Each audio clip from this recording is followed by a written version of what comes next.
Bismillahirrahmanirrahim. Wassalatu wassalamu ala Rasulillah wa ala alihi wa sahbihi wa mawalah wa la hawla wa la quwwata illa billahi wa ba'd. Alhamdulillah, segala puja dan puji hanya milik Allah subhanahu wa ta'ala. Salawat dan juga iringan salam terhadiahkan kepada Rasul kita Nabi besar Muhammad sallallahu alaihi wa ala alihi wasallam. Hadirin dan hadirat yang dimuliakan Allah subhanahu wa ta'ala, pembahasan di malam hari ini biasa kita mengkaji qasasul anbiya, kisah-kisah para nabi.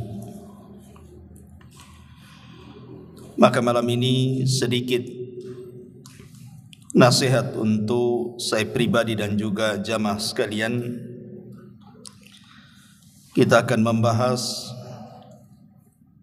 tentang salah satu rukun daripada rukun-rukun iman yang wajib diimani. Apa itu? Salah satunya adalah al-iman bil yaumil akhir, keimanan dengan hari akhir. Salah satu yang bisa merangsang seseorang itu beramal saleh, apalagi kita masih berada di bulan Dzulhijjah, dan setelah bulan Dzulhijjah itu ada Muharram. Ini dua-duanya bulan suci, bulan mulia. Sangat dianjurkan untuk memperbanyak amal saleh. Lah salah satu pendorong seseorang itu untuk semangat melakukan amal saleh, apapun bentuk amalnya, karena dalam hatinya ada keyakinan tentang hari akhir, bahwa dia akan berjumpa dengan Allah subhanahu wa ta'ala untuk mempertanggungjawabkan semuanya. Ya ayyuhal insan innaka kadihun ila rabbika kadhan famulaki. Wahai manusia, sesungguhnya kalian telah bekerja dengan sangat keras menuju Tuhanmu, maka pasti kamu akan menemuinya. Pasti kita akan berjumpa dengan Allah. Baik Allah redha dengan kita atau Allah murka dengan kita, semua manusia akan berjumpa dengan Allah. Inna lillahi wa inna ilaihi raji'un. Kita semua datang dari Allah dan akan kembali kepada Allah subhanahu wa ta'ala. Ma'asyiral muslimin yang dimuliakan Allah subhanahu wa ta'ala, makanya karena pentingnya beriman dengan hari akhir, selalu Nabi SAW mengingatkan perkara itu dalam setiap sabdanya. Man kana yu'minu billahi wal yaumil akhir falyakul khairan aw liyasmut. Man kana yu'minu billahi wal yaumil akhir falyukrim dhaifahu. Man kana yu'minu billahi wal yaumil akhir falyukrim jarahu. Kata Nabi SAW, siapa yang beriman kepada Allah dan hari akhir, maka berkatalah dengan kata-kata santun kalau tidak bisa diam. Barang siapa yang beriman kepada Allah dan hari akhir, hormati tamunya. Barang siapa yang beriman kepada Allah dan hari akhir, hormati tetangganya. Lihat bagaimana Nabi SAW apabila menganjurkan sebuah amal kebaikan, maka selalu diingatkan soal keimanan kepada Allah dan keimanan kepada hari akhir, karena itu sebagai perangsang masalahnya. Sebab kalau seandainya orang itu mengingkari hari akhir, maka dia tidak akan semangat untuk beramal saleh. Untuk apa? Hanya orang-orang yang semangat melakukan amal soleh itu karena dia paham bahwa di sana ada sorga, di sana ada balasan, di sana ada kenikmatan, makanya kita semangat untuk meraihnya. Sebab itulah pentingnya seseorang itu beriman bukan hanya dengan Allah saja, tapi juga dengan hari akhir. Ma'asyiral muslimin yang dimuliakan Allah Subhanahu wa taala, sebenarnya kalau kita berfikir semakin jernih, alam semesta yang Allah Subhanahu wa taala ciptakan kepada kita ini, baik langitnya, baik buminya, baik bulannya, baik mataharinya, baik lautannya, gunungnya, dan segala sesuatu yang bisa kita lihat di alam semesta ini, sebenarnya salah satunya adalah untuk mengingatkan kita kepada hari akhir. Ma'asyiral muslimin yang dimuliakan Allah Azza wa Jalla, contoh saja, apabila terjadi gempa, dan di negeri kita selalu ada gempa. Sesungguhnya gempa di sebuah tempat yang kita bisa saksikan saat manusia mengalaminya, hakikatnya kita diingatkan dengan gempa yang jauh lebih dahsyat dibandingkan gempa yang kita saksikan hari ini. Karena Allah Subhanahu wa taala mengatakan, "Idza zulzilatil ardu zilzalaha." Apabila bumi itu digempakan dengan sekali gempa saja. Kalimat zilzalaha, ha ini kembali ke bumi. Maknanya ketika zilzal, gempa itu diidhafahkan, disandarkan kepada bumi, yang gempa itu bukan satu tempat. Bukan kayak di Jogja gempa, di sini tidak, di Malang gempa, di sini tidak, di Lombok gempa, di sini tidak. Tidak. Pada hari kiamat itu satu bumi gempa, itu makna zilzalaha.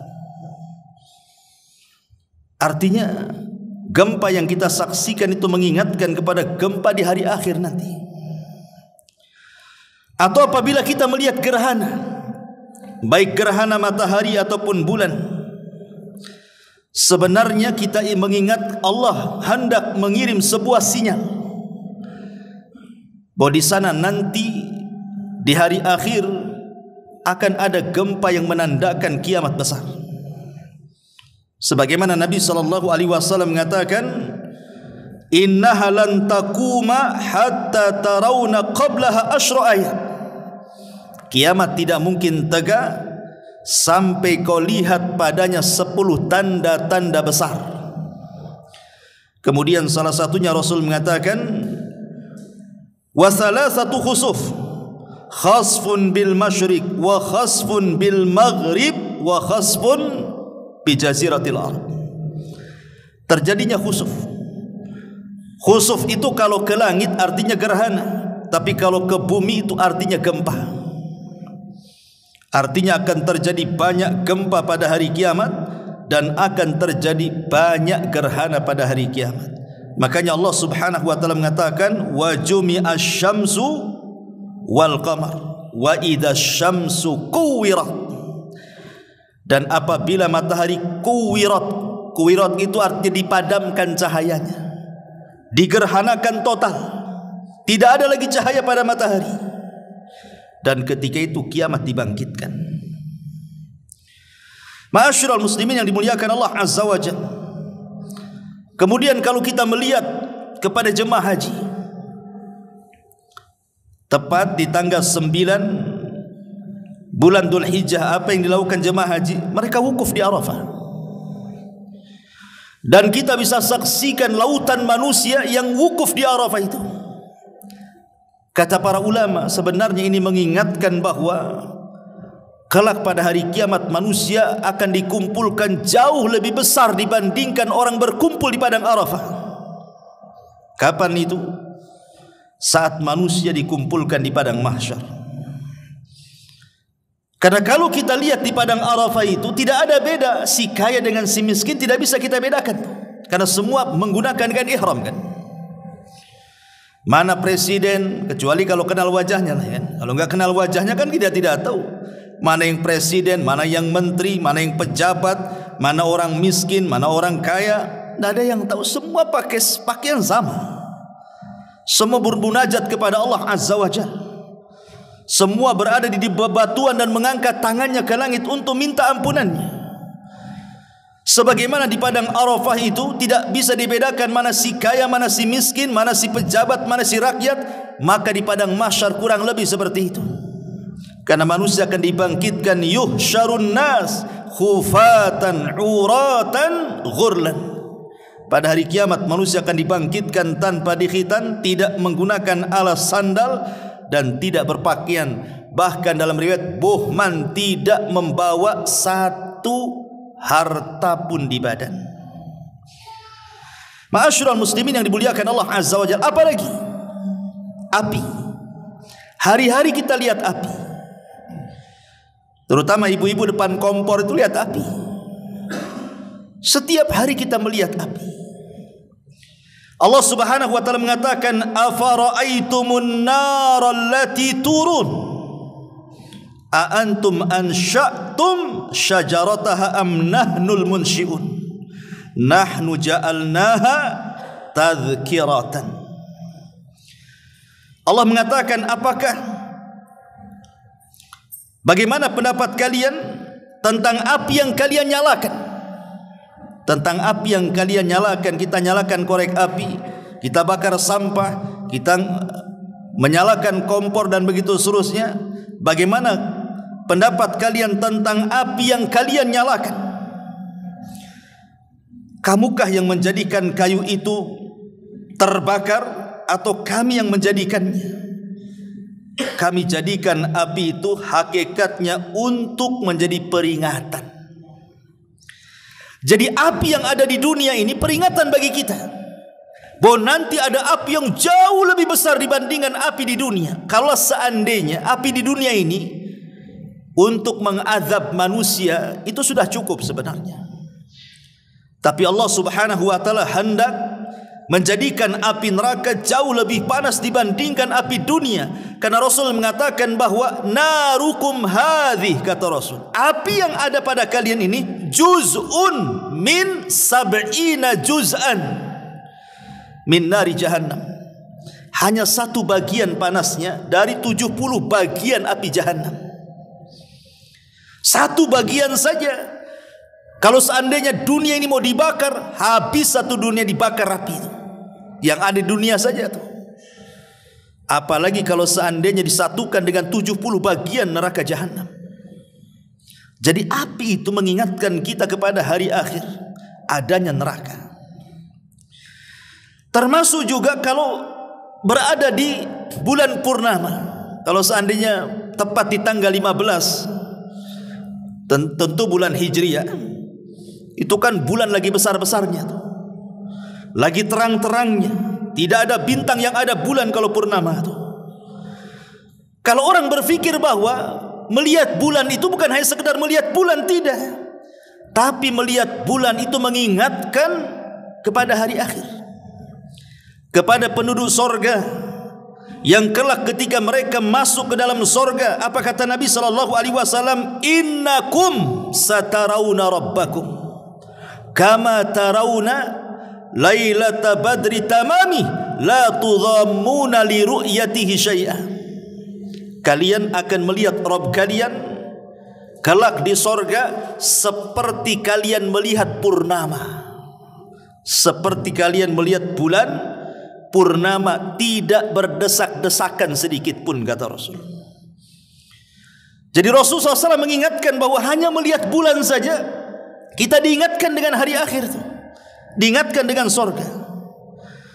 Termasuk juga kalau kita seandainya di siang-siang, kemudian matahari tepat di atas kepala, kemudian panasnya menyengat ke badan kita, maka panasnya matahari juga hakikatnya mengingatkan kepada kita tentang panasnya api neraka jahanam.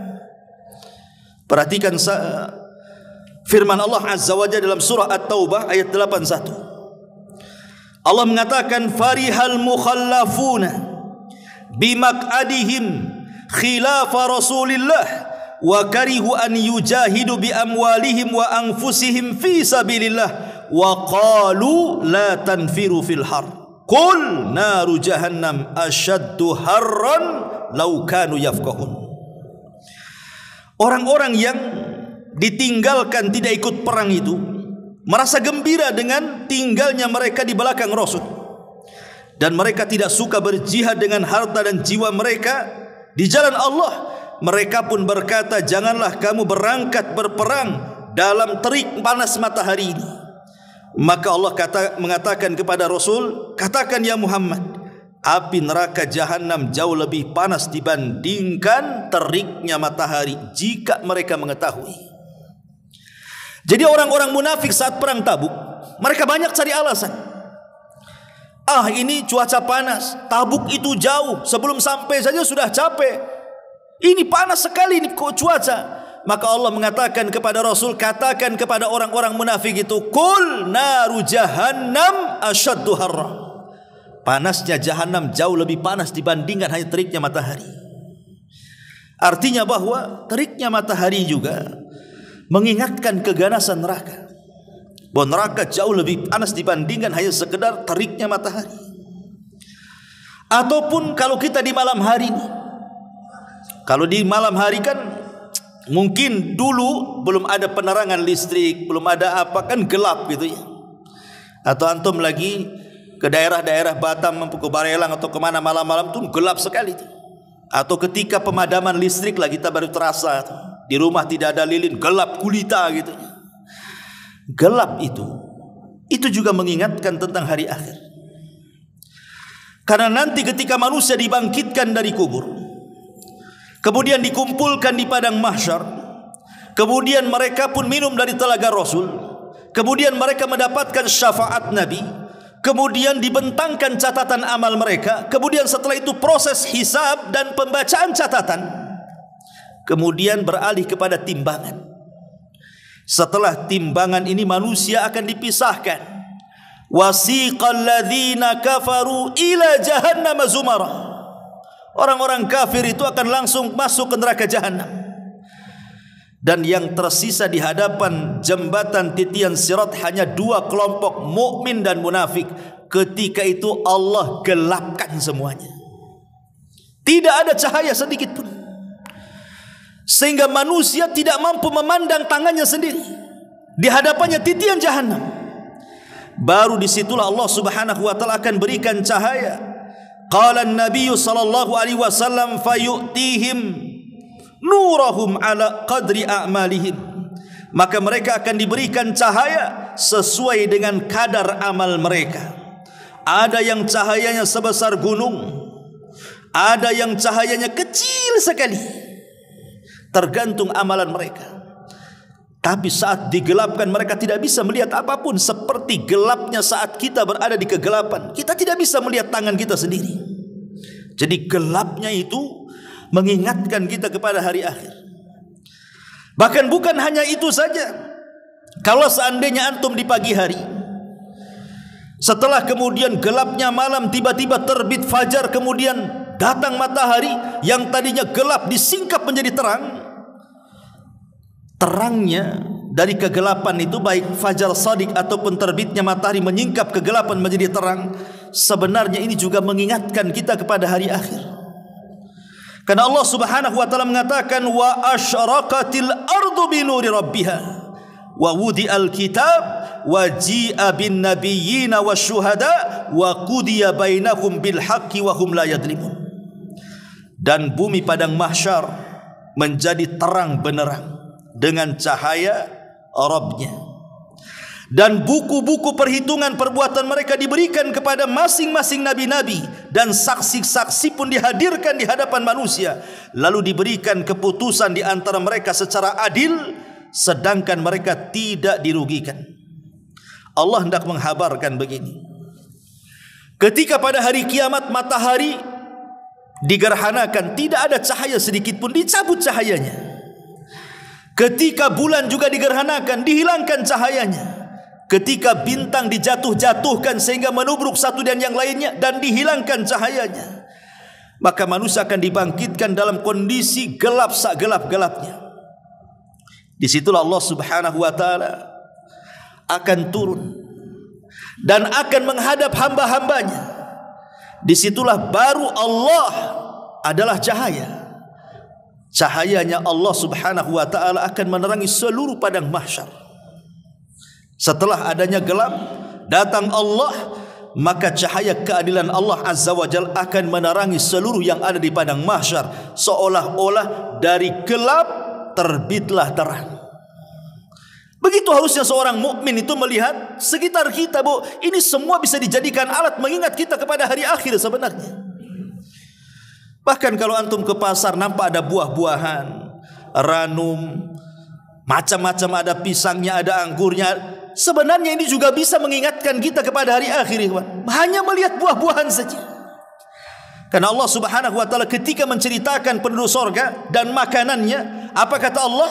Wa faqihatin mimma yatakhayyarun wa lahmi tairin mimma yashtahun.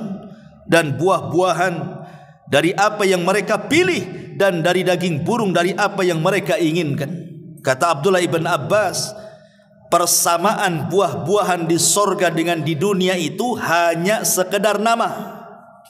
Di sorga ada pisang, di dunia ada pisang. Di sorga ada kurma, di dunia ada kurma. Di sorga ada anggur, di dunia hanya ada anggur. Hanya kesamaan nama, tapi hakikatnya berbeda anggur sorga dengan dunia. Ma la ainun ra'at wala udhunun sami'at wala khatara ala qalbi bashar. Kenikmatannya tidak bisa dilihat mata, didengar telinga, terlintas pun tidak, ya. Saking nikmatnya kehidupan sorga itu banyak sekali. Bahkan kalau ada gunung meletus, kemudian lahar di mana-mana, panas gitu ya. Kalau ada gas muncrat dari dalam lautan atau di perut bumi, mengeluarkan api dan begitu seterusnya, sebenarnya itu juga membayangkan tentang hari akhir juga. Karena di antara tanda-tanda kiamat besar yang terakhir apa? Narun takhruju min ardi adni. Api yang keluar dari perut Aden kan? Lahar, larva yang keluar dari perut Aden menggiring manusia. Kemana? Ke Syam. Disitulah manusia akan dikumpulkan terakhir kalinya. La taqumus sa'ah illa ala syiraril khalqi. Maka tegaklah kiamat kepada manusia yang paling buruk yang hidup di permukaan bumi. Karena sebelum kiamat dibangkitkan, Allah kirim angin dan menerpa ketiak-ketiak orang-orang yang memiliki iman walaupun sebiji zarah, kemudian diwafatkan. Sehingga yang tersisa hanya orang kafir yang hidup. Mereka lah yang akan merasakan kiamat besar pada tiupan sangkakala Israfil yang pertama. Ma'asyiral muslimin yang dimuliakan Allah azza wa jalla. Dan banyak permisalan-permisalan tidak mungkin saya jelaskan karena waktu juga yang singkat. Tapi yang saya ingin katakan, ikhwan, bahwa beriman dengan hari akhir itu salah satunya akan melembutkan hati. Beriman dengan hari akhir itu bisa melembutkan hati. Contoh saja Nabi SAW ketika mensyariatkan ziarah kubur kan. Apa kata Rasulullah? Zurul kubur fa innaha tudzakirukumul akhirah. Ziarahi kuburan, karena itu bisa mengingatkan kalian kepada akhirat. Dalam riwayat bisa melembutkan hati-hati kalian, karena dia teringat akan ada kematian. Tetapi orang-orang yang mengingkari adanya hari kiamat, adanya hari akhir, dipastikan hatinya keras. Orang-orang yang mengingkari hari akhir dan tidak beriman dengan hari akhir, saya pastikan hatinya keras. Makanya Allah subhanahu wa ta'ala mengatakan, ara'aital ladzi yukadzibu biddin fadzalikal ladzi yaduqul yatim wa la yakhuddu ala ta'amil miskin fawailul lil musallin alladzina hum an salatihim sahun alladzina hum yura'una wa yamna'una al-ma'un. Ara'aital ladzi yukadzibu biddin, tidakkah kau lihat orang-orang yang mendustakan ad-din? Sebagian ulama tafsir maksudnya ad-din di sini artinya al-jaza, balasan, kehidupan setelah kematian. Tidakkah kau lihat para pengingkar balasan-balasan setelah kematian? Artinya hari akhir. Akibat mereka mengingkari bahwa tidak ada balasan setelah kematian, tidak ada manusia itu ada proses hisab, timbangan dan begitu seterusnya, bahkan mengingkari adanya surga dan neraka, berujung kepada apa? Dicabutnya rahmat dalam hatinya. Tidak ada lagi rasa kasih sayang. Sehingga Allah katakan, yadu'ul yatim. Akhirnya dia menghardik anak yatim. Kenapa dia hardik anak yatim? Karena tidak ada kasih sayang. Kenapa tidak ada kasih sayang? Karena tidak pernah beriman dengan adanya balasan. Kemudian yang kedua, yadu'ul yatim wala yakhuddu ala ta'amil miskin. Tidak peduli dengan orang-orang miskin. Mau miskin terserah kalian, tidak akan saya bantu kalian. Miskin-miskin salah-salah kalian. Tidak ada rahim, tidak ada kasih sayang kepada orang-orang miskin. Kenapa tidak ada kasih sayang terhadap orang miskin? Keras hatinya. Kenapa keras hatinya? Karena yukadzibu biddin, dia mendustakan adanya balasan. Dan kalaupun dia salat, dia tidak khusyuk. Dia lalai dengan salatnya dan dia cenderung ria. Kenapa? Salat itu perlu khusyuk. Dan khusyuk itu tidak mungkin didapat kecuali hatinya lembut. Dan kelembutan hati dapat karena dia menyayangi anak yatim dan juga memberi makan fakir miskin. Hatinya lembut, dari lembut jadilah khusyuk. Dari khusyuk ini tidak lalai dan tidak mungkin ria. Dan dia tidak mungkin bakhil. Wa yamna'unal ma'un. Ma'asyiral muslimin yang dimuliakan Allah Azza wa Jalla. Tapi sebaliknya, saya ulangi dari awal, kalau orang itu beriman dengan hari akhir, pasti dia akan lembut hatinya, tidak akan keras. Lalu apa kaitannya memberi makan orang-orang miskin, memberi makan atau membantu para fuqara wal masakin atau anak-anak yatim dengan perkara salat di sini? Karena dua-duanya mengingatkan kita kepada hari akhir. Baik tatkala antum memberi sedekah kepada para fuqara wal masakin, ataupun kepada sayang kepada anak-anak yatim, ataupun ketika kita melaksanakan solat, itu dua-duanya mengingatkan kita kepada hari akhir. Allah Subhanahu wa taala berfirman di dalam Al-Qur'anul Karim. Apa firman-Nya? Mengenai salat Allah mengatakan wasta'inu bis sabri was salah wa innaha lakabiratun illa alal khashi'in. Mintalah pertolongan dengan sabar dan salat, karena salat itu akan menjadi berat kecuali bagi orang-orang yang khusyuk. Pertanyaannya, siapa orang yang khusyuk? Lihat ayat setelahnya, alladzina yadhunnuna annahum mulaqu rabbihim wa annahum ilaihi raji'un. Yaitu orang-orang yang yakin bahwa mereka akan berjumpa dengan Tuhannya dan bahwa mereka akan dikembalikan kepadanya. Jadi solat itu hakikatnya melahirkan keimanan kepada hari akhir. Karena Allah yang mengatakan mintalah pertolongan dengan sabar dan solat. Walaupun solat itu berat kecuali bagi orang-orang yang khusyuk. Siapa orang yang khusyuk? Orang yang yakin dia akan berjumpa dengan Allah dan dia akan kembali kepada Allah. Kapan itu? Hari akhir. Solat itu mengingatkan kepada hari akhir. Makanya kenapa Rasul mengatakan sholli sholatal muaddi, solatlah seolah-olah kamu tidak akan hidup lagi besok, seolah-olah ini solat terakhir kita. Dan Allah Subhanahu wa ta'ala juga mengatakan di dalam Al-Qur'anul Karim tentang orang-orang yang memberi makan fakir miskin. Wa yut'imuna at-ta'ama ala hubbihi miskinan wa yatiman wa asira, sampai kepada fawaqahumullahu syarra dzalika al-yawma wa laqahum nadratan wa surura wa jazahum bima sabaru jannatan wa harira. Dan mereka memberi makan karena kecintaan mereka kepada Allah orang miskin, anak yatim dan para tawanan perang. Kenapa? Karena mereka takut akan mir rabbina yauman abusan qamtarira, karena nanti akan ada sebuah kejelekan yang merata di mana-mana. Maksudnya kelak pada hari kiamat. Makanya kenapa ada hubung kait antara memberi makan, membantu orang miskin dan juga salat. Dua-duanya mengingatkan tentang hari akhir. Dan dua-duanya bisa melembutkan hati kita. Baik, dari sini ini sebagai mukaddimah tentang hari akhir. Hari akhir itu ada dua macam. Beriman kepada hari akhir itu ada dua macam. Pertama, hari akhir yang disebut dengan yaumul akhir as-sughra, dan yang kedua yaumul akhir al-kubra. Ada hari akhir kecil, ada hari akhir besar. Adapun hari akhir kecil adalah Allah menidurkan kita, dan hari akhir besar adalah Allah mewafatkan kita. Perhatikan firman Allah Azza wa Jalla, Allahu yatawaffal anfusa hina mautiha wallati lam tamut fi manamiha fayumsik allati qada 'alaiha al-maut wa yursilul ukhra ila ajalin musamma inna fi dzalika laayatin liqaumin yatafakkarun. Allah memegang jiwa orang-orang ketika matinya, dan juga memegang jiwa orang-orang sebelum mati di waktu tidurnya. Jadi waktu orang tidur ataupun orang mati, yang megang jiwa itu Allah. Allah pegang dua-duanya. Anda sedang tidur, dipegang jiwanya oleh Allah. Anda mati pun dipegang jiwanya oleh Allah.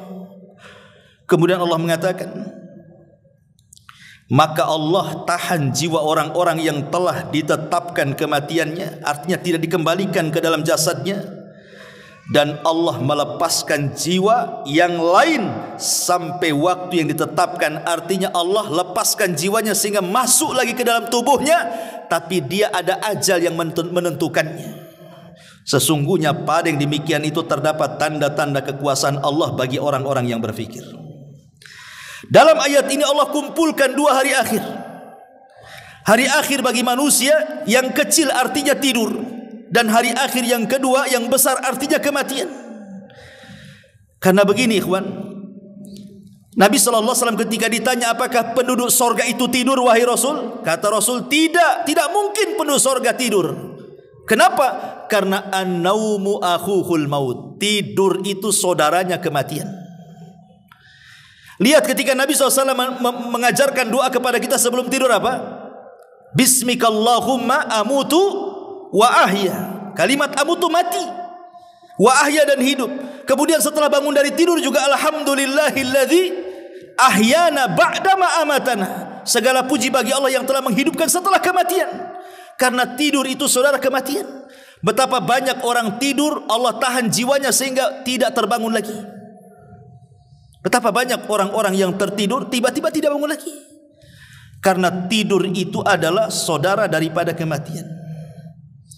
Artinya kalau seandainya Anda tertidur itu sama dengan Anda mati.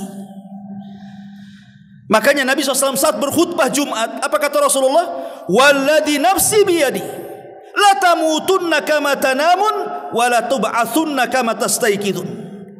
Kata Nabi, demi zat yang jiwaku berada di tangannya, sungguh kalian akan mati seperti kalian tidur, dan sungguh kalian akan dibangkitkan seperti kalian bangun. Sungguh kalian akan diwafatkan seperti kalian ditidurkan, dan sungguh kalian akan dibangkitkan sebagaimana kalian dibangunkan dari tidur kalian. Maknanya apa di sini? Maknanya begini, ikhwan. Orang yang sebelum tidur dia habiskan dengan ibadah kepada Allah. Dia ingat Allah sebelum tidurnya. Dia tidak pernah melakukan maksiat kepada Allah. Mulai dari terbenam matahari dia solat maghrib, kemudian membaca Quran, kemudian datang isya dia solat, kemudian dia belajar, kemudian dia berzikir, dia baca doa-doa, kemudian dia berwudu, kemudian dia pun tidur. Kalau seandainya Allah Subhanahu wa taala takdirkan, kemudian dia tidak bangun lagi alias mati, maka dipastikan dia tidur di atas zikir kepada Allah, dan dia mati diberikan husnul khatimah. Makanya ulama mengatakan orang itu menentukan husnul khatimah atau tidak itu mudah sebenarnya. Jadi kematian seseorang itu husnul khatimah atau sulul khatimah itu sebenarnya mudah kata para ulama. Dari mana kita tahu? Lihat sebelum tidurnya.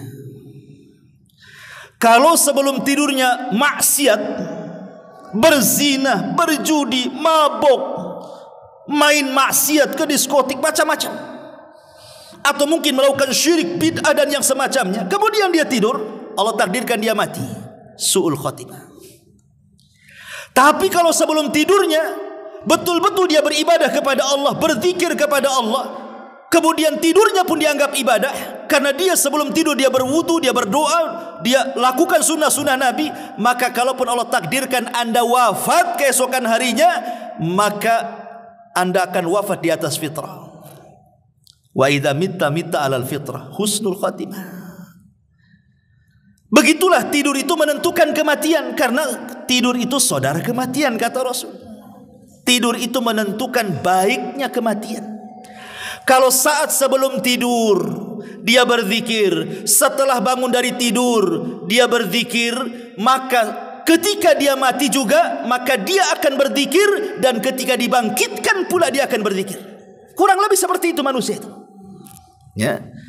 Saya ulangi, kalau seandainya sebelum tidur kita berzikir, ingat Allah, kemudian bangun dari tidur kita ingat Allah, maka saat mati pun kita akan ingat Allah, dan saat dibangkitkan pun kita ingat Allah. Karena Rasul yang mengatakan kalian akan diwafatkan seperti tidur kalian, dan kalian akan dibangkitkan seperti kalian bangun dari tidur kalian. Dari sini ma'asyiral muslimin yang dimuliakan Allah Azza wa Jal, bahwa tidur itu menentukan baik buruknya kita. Makanya kenapa ada sunnah yang diajarkan Rasul, bertobatlah sebelum tidur.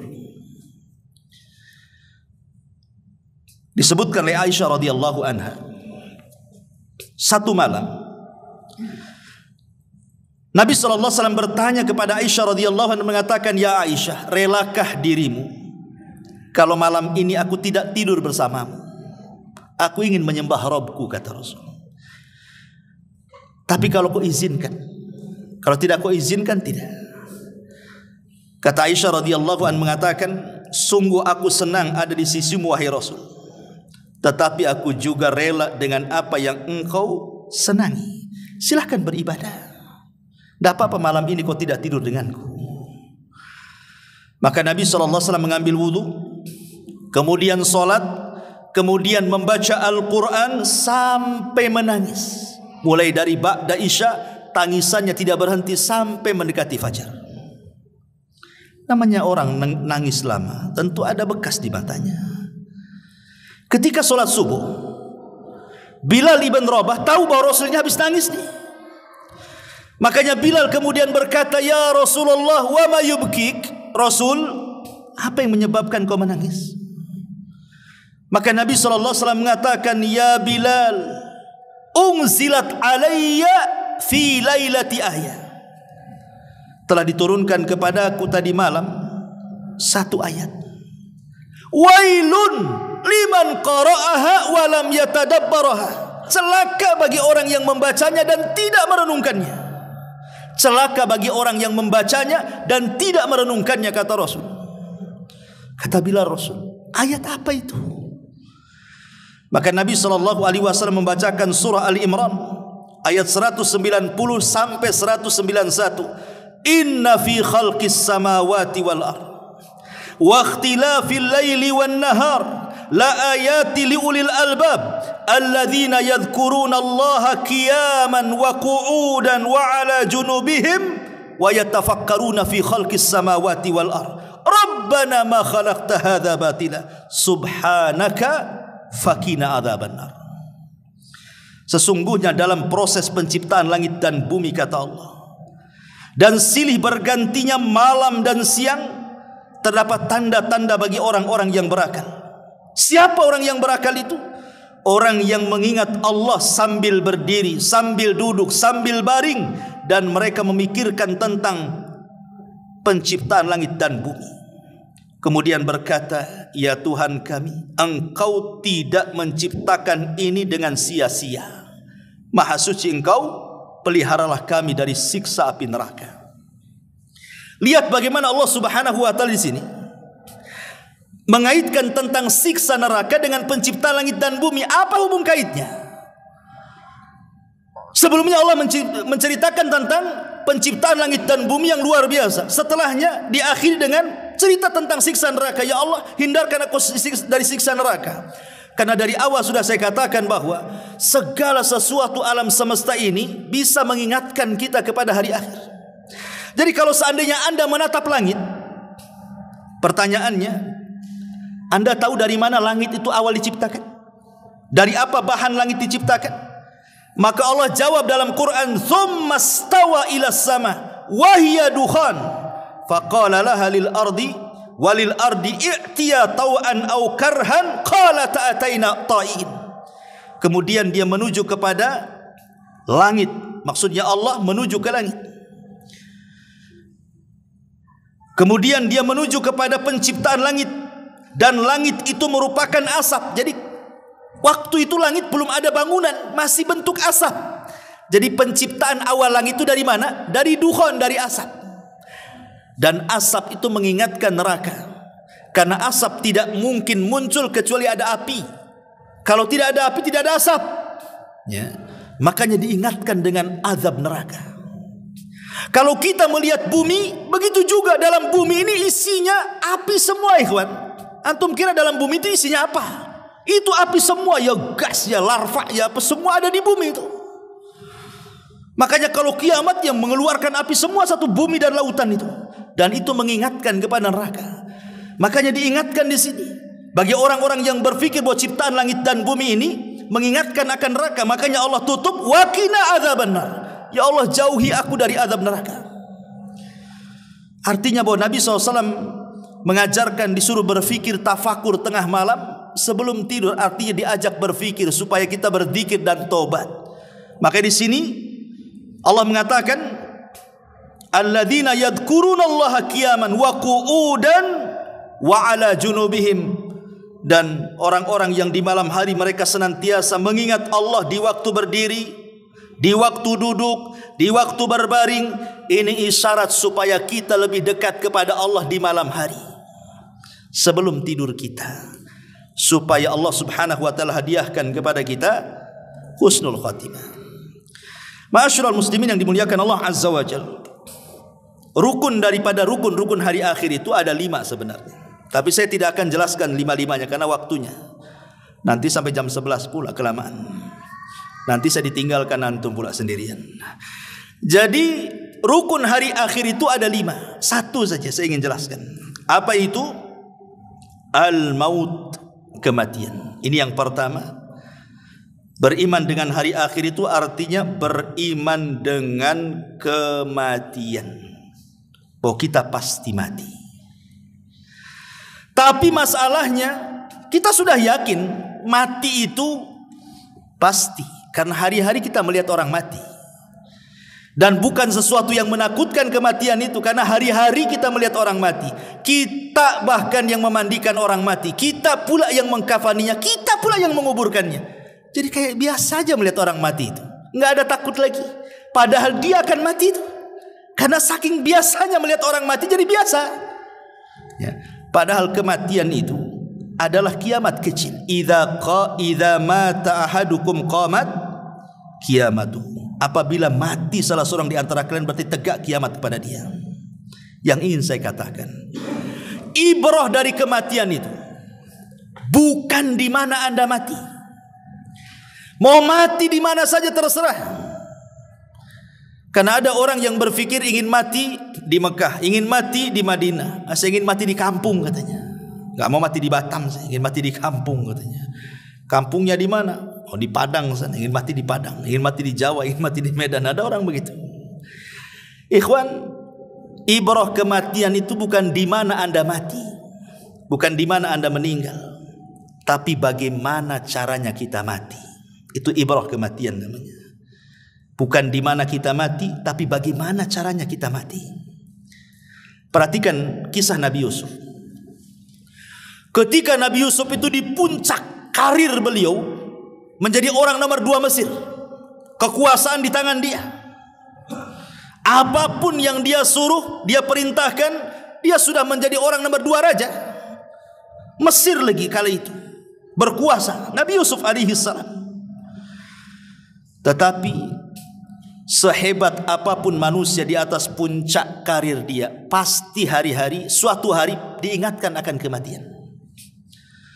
sehebat apapun berada di puncak dunia, sekaya apapun dia, sesuatu yang di bawah langit itu pasti mati. Artinya dia akan terpikir kematian. Itu fitrah.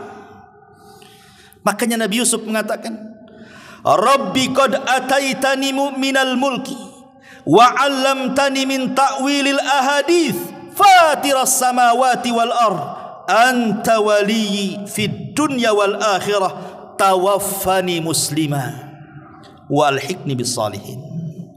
Ya Allah, kata Nabi Yusuf, sesungguhnya engkau telah menganugerahkan kepadaku sebagian kerajaan dan telah mengajarkan kepadaku berbagai macam tabir mimpi. Ya Allah, pencipta langit dan bumi, engkaulah satu-satunya pelindungku di dunia dan di akhirat. Wafatkan aku dalam keadaan Islam dan gabungkan aku dengan orang-orang saleh.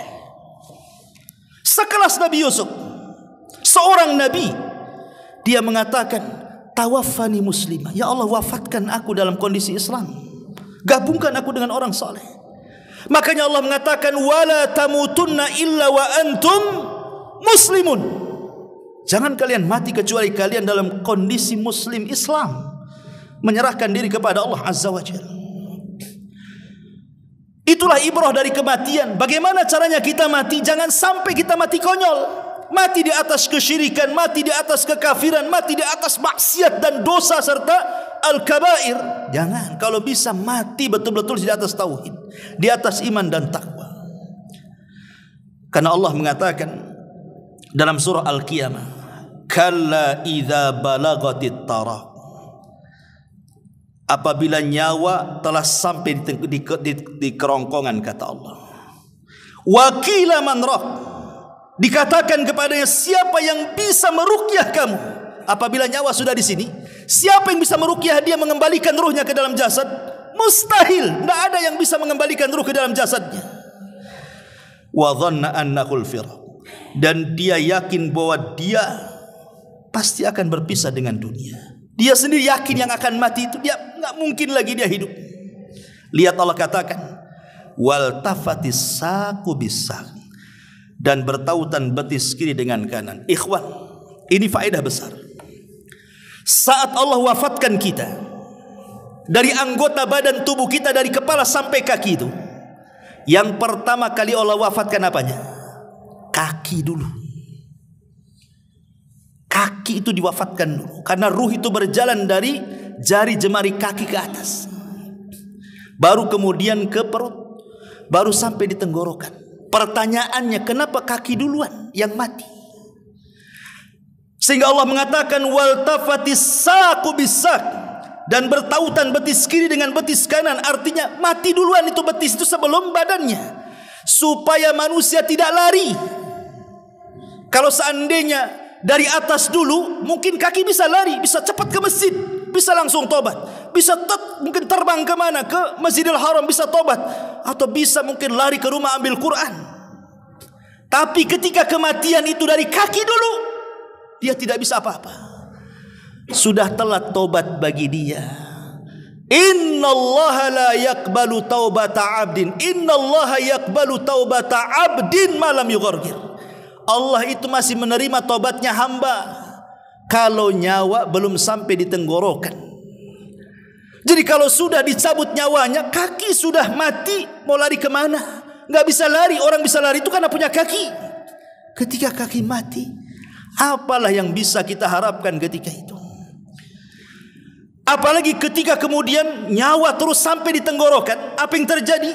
Maka Allah Subhanahu wa taala katakan dalam surah Qaf ayat 22-nya, laqad kunta fi ghaflatin min hadza fakashafna anka ghita'aka fabasaruka al-yawma hadid.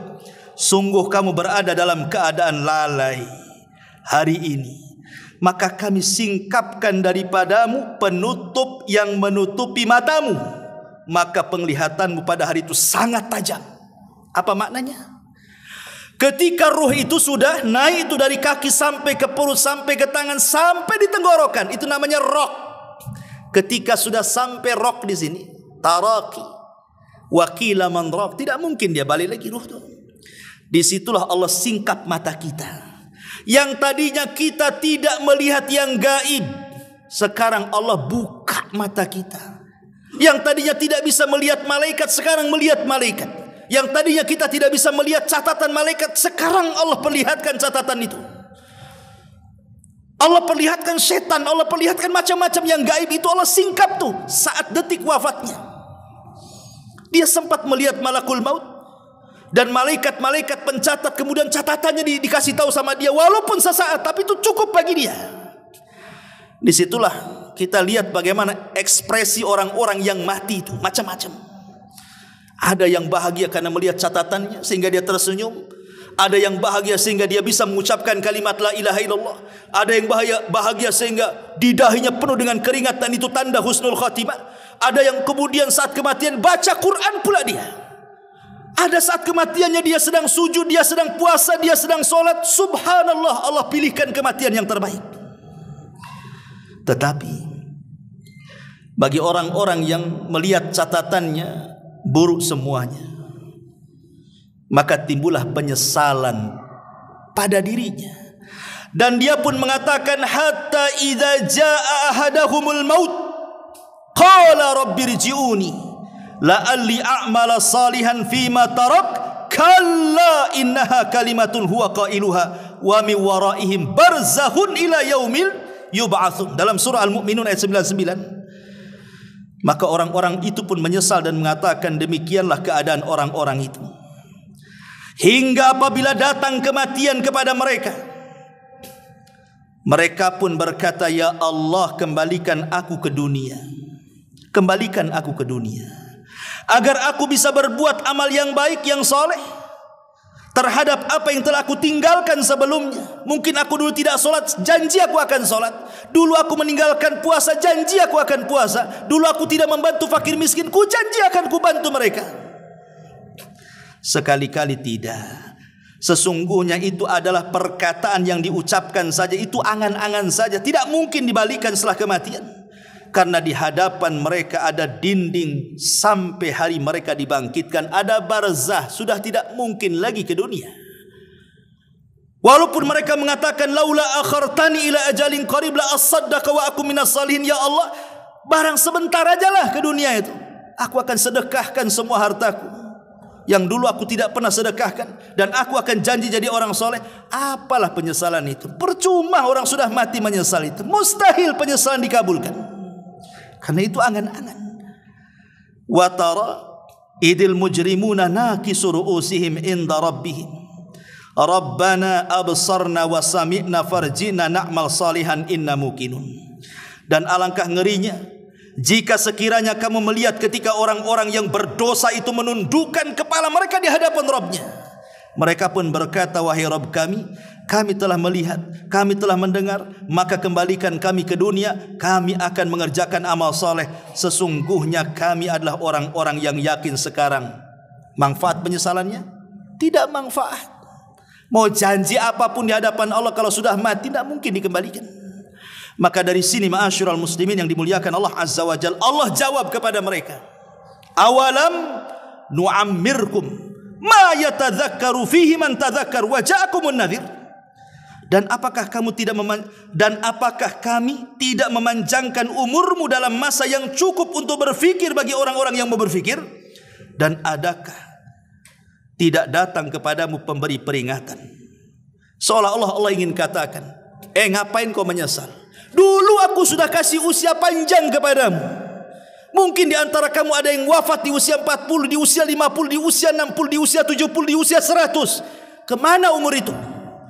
Seolah-olah Allah ingin katakan seperti itu. Kemana umur-umur itu? Kau sia-siakan begitu saja? Sekarang ada penyesalan? Oh tidak. Karena aku sudah kasih umur panjang kepada kalian. Salah kalian sendiri kalau tidak diamalkan dan tidak dimakmurkan umur itu. Makanya Rasul mengatakan, khairun nas man tala umruhu wa hasuna amalu. Sebaik-baik manusia yang dipanjangkan umurnya dan diperbaiki amalannya. Maka minta kepada Allah panjang umur dan minta supaya kita diperbaiki amalan kita. Wallahu a'lam bishawab. Ini yang bisa sampaikan, insyaallah kita lanjutkan di lain kesempatan. Subhanakallah bihamdika asyhadu an la ilaha illa anta astaghfiruka wa atubu ilaik. Allahu ta'ala a'lam. Assalamualaikum warahmatullahi wabarakatuh.